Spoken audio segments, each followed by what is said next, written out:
आज रिपब्लिक भारत आ पहुंचा है कुबेरेश्वर धाम। देश भर से श्रद्धालु यहां पर पहुंच रहे हैं। कई ऐसे राज्य हैं जहां से श्रद्धालु आए हैं, कई किलोमीटर का सफर तय करके आए हैं, क्योंकि उनके मन में कई सारे सवाल थे और जवाब जानने के लिए आए हैं पंडित प्रदीप मिश्रा जी के कुबेरेश्वर धाम में। तो आज श्रद्धालुओं के सवाल होंगे और जो यहां पर अव्यवस्था की बातें की जा रही हैं वो भी सवाल पूछा जाएगा और रुद्राक्ष का रहस्य क्या है आज हम आपको ये भी बताएंगे। तो स्वागत करते हैं, हमारे साथ जुड़ गए हैं पंडित प्रदीप मिश्रा जी। बहुत स्वागत है सर आपका। पंडित जी, आपका सफर बहुत पुराना है। पहले आपने भागवत कथा लोगों तक पहुंचाई, लोगों को सुनाई और फिर ये सफर पहुंचा शिव महापुराण।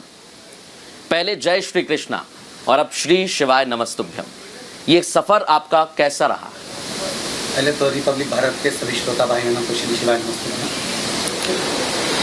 भगवान कृष्ण की ही भक्ति में हमारे, क्योंकि मेरा गुरु घराना श्री विठलेश राय काका जी महाराज इंदौर हवेली जी है। वैष्णव संप्रदाय से हम लोग हैं और वहीं का ब्रह्म संबंध हमारे पास में है। गोवर्धननाथ जी की परिक्रमा करना, गिरिराज बाबा के चरणों में नित्य रहना और उसी परिक्रमा के बीच में चकलेश्वर महादेव का मंदिर पड़ना, भगवान शिव का, जहाँ जाकर नित्य सेवा करना। जब भी परिक्रमा करने जाते तो चकलेश्वर महादेव पर बैठकर 2 मिनट, 5 मिनट, 7 मिनट और जैसा समय मिलता बाबा देवाधिदेव महादेव को मानसी गंगा का जल लाकर अर्पित करते। हम तो कहते हैं भगवान कृष्ण की ही भक्ति करते करते भगवान कृष्ण ने ही शिव भक्ति पकड़ाई है। अच्छा, यानी भगवान श्री कृष्ण के रास्ते पर चलते चलते आप भगवान भोले के साथ जुड़े और लोगों को भी जोड़ रहे हैं। अब जब आप लोगों को जोड़ते हैं तो लोगों की श्रद्धा, आस्था, विश्वास सब कुछ जुड़ता है जी। और जब हम यहाँ पर पहुंचे तो बड़ी संख्या में श्रद्धालु यहाँ पर अलग अलग जिलों से, अलग अलग शहर से, अलग अलग राज्यों से आए हैं। बहुत सारे सवाल लोगों के मन में रहते हैं, लेकिन एक सबसे बड़ा सवाल है और देश जानना चाहता है, रुद्राक्ष महोत्सव, ये रुद्राक्ष का रहस्य क्या है पंडित जी? पहले भी कथाओं के माध्यम से वर्णन किया है। हमारे शिव महापुराण के अंतर्गत 1 मुखी से लेकर 14 मुखी तक रुद्राक्षों का वर्णन किया गया है। स्कंद पुराण में 1 मुखी से लेकर 21 मुखी तक रुद्राक्षों का वर्णन किया गया। भगवान शिव के नेत्रों पर मां जगतजननी जगदम्बा का, पार्वती जी का जब हस्त कमल रखा तब भगवान शंकर के नेत्र से एक बिंदु नीचे गिरा। उस बिंदु से रुद्राक्ष का पौधा उत्पन्न हुआ है और माता पार्वती जी के नेत्राश्रु से बेलपत्री का पौधा उत्पन्न हुआ है। जब भगवान शिव के सम्मुख में ये पौधा उत्पन्न हो गया, रुद्राक्ष उत्पन्न हो गया, तब मां जगतजननी ने भगवान शंकर से प्रश्न किया है कि इस रुद्राक्ष का आप करोगे क्या? भगवान देवाधिदेव महादेव ने कहा ये मेरे द्वारा निर्मित है, ये मेरे द्वारा प्रकट किया गया है। जैसे पार्वती आपके द्वारा निर्मित बेलपत्र का पौधा एक औषधि के तुल्य होगा, उसी तरह यह भी औषधि के तुल्य ही होगा। इसका एक आनंद हमारे जीवन में जिसके करीब में रहेगा, समझो शिव उसके साथ में चल रहा होता है। इसलिए हमारे रुद्राक्ष की महत्वता है। लेकिन एक सवाल है पंडित जी मेरा, क्योंकि आपने कहा कि शिव महापुराण में इसका वर्णन है, स्कंद पुराण में इसका वर्णन है। सवाल सबसे बड़ा यही कि रुद्राक्ष हम एकाएक आपके पास क्यों देखते हैं? क्योंकि पहले तो इतना रुद्राक्ष लेने के लिए लोग नहीं आते थे।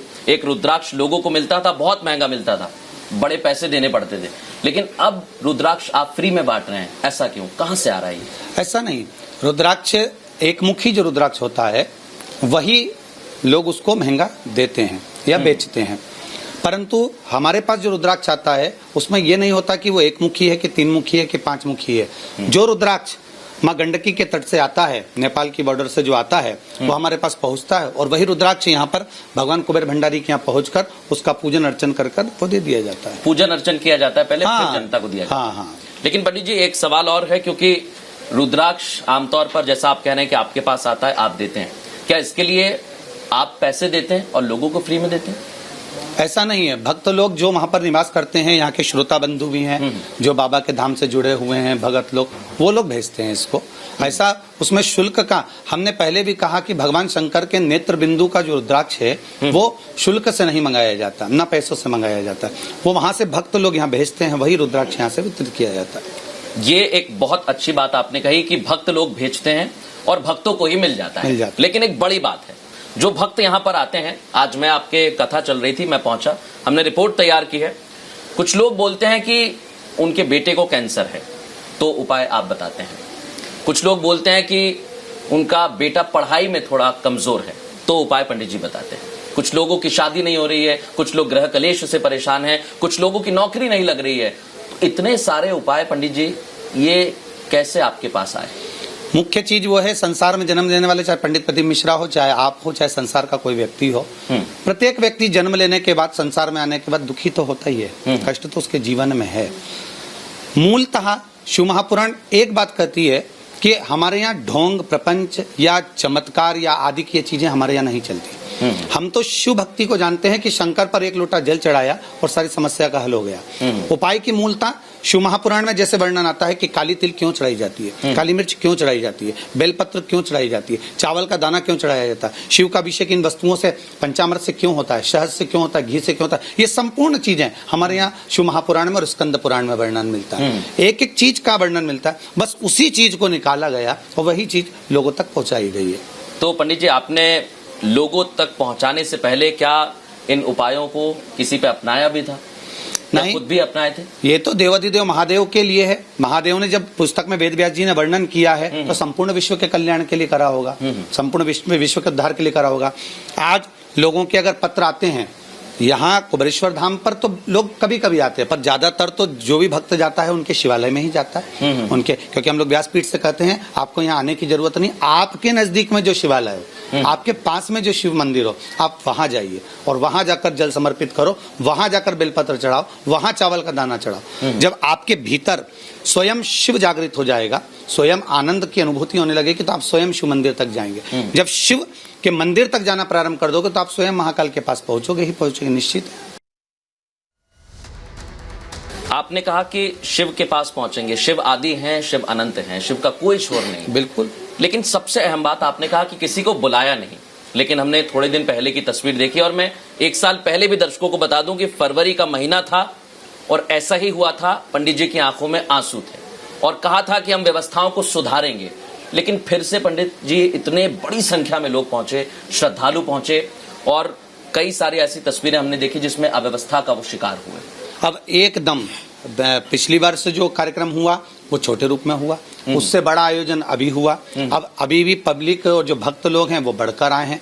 अब आने वाले समय में उसके लिए विचार करेंगे। तो ऐसा नहीं कि व्यवस्था नहीं करी गई, प्रशासन हो चाहे हमारी समिति हो, पूर्ण तरह से व्यवस्था कर बैठी है। लाखों लोगों के भोजन का भंडारा, लाखों लोगों के भोजन की व्यवस्था, लेट बात आदि की व्यवस्था, पानी की व्यवस्था और उनके रुकने की व्यवस्था। अन्य जगहों पर जहाँ कथा होती है वहाँ एक डूम लगता है, बाकी के टेंट लगते हैं, पंडाल लगते हैं। यहाँ पर 5 डूम लगाए गए, भोजन भंडारे के लिए अलग डूम लगाए गए, मतलब व्यवस्था सुचारू रूप से करी गई थी। पर इतना अंदाजा, क्योंकि अन्य जगह कथा होती है 5 लाख आदमी आता है, 4 लाख आदमी आता है, 7 लाख आदमी आता है, यहाँ उससे 3 गुना व्यवस्था कर चल रहे थे कि इतनी जनता अगर आती है तो इतने आराम से हो सकता है।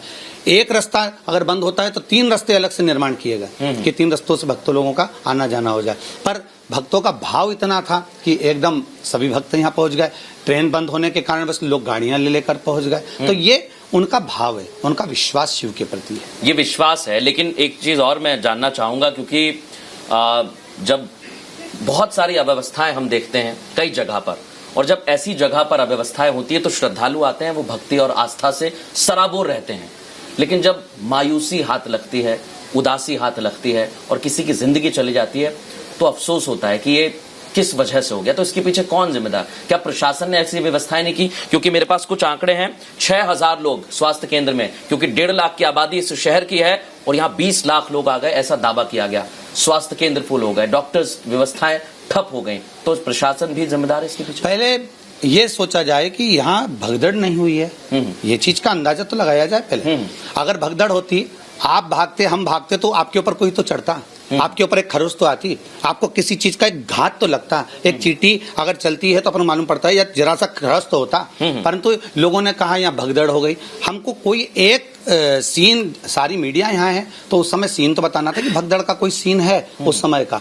आदमी चल रहा है, लाइन लगे हैं, लोग आराम से रुद्राक्ष ले रहे थे। उस समय हमने 1 दिन पहले रुद्राक्ष चालू करा, क्योंकि पब्लिक बहुत थी तो आराम से सबको मिल जाए। अब देखा गया कि जो बड़े बड़े पोटले लेकर आ रहे हैं, बड़े बड़े बैग लेकर आ रहे हैं, वो बैग उन्होंने बैरिकेड पे रखा, जो रेलिंग है उस पे रखा। रखने के बाद रेलिंग मुड़ती है तो हमारे पास खबर आती है, हमने कहा रुद्राक्ष अभी वितरण बंद कर दीजिए, बंद कर दिया गया। और ये सब चीजें होने के बाद जिस माता को अगर अटैक आया है, वो हार्ट अटैक 15 तारीख को नहीं आया है, वो हार्ट अटैक जब वहां पर पूरा ग्राउंड खाली है उस समय के बाद उनको हार्ट अटैक आया।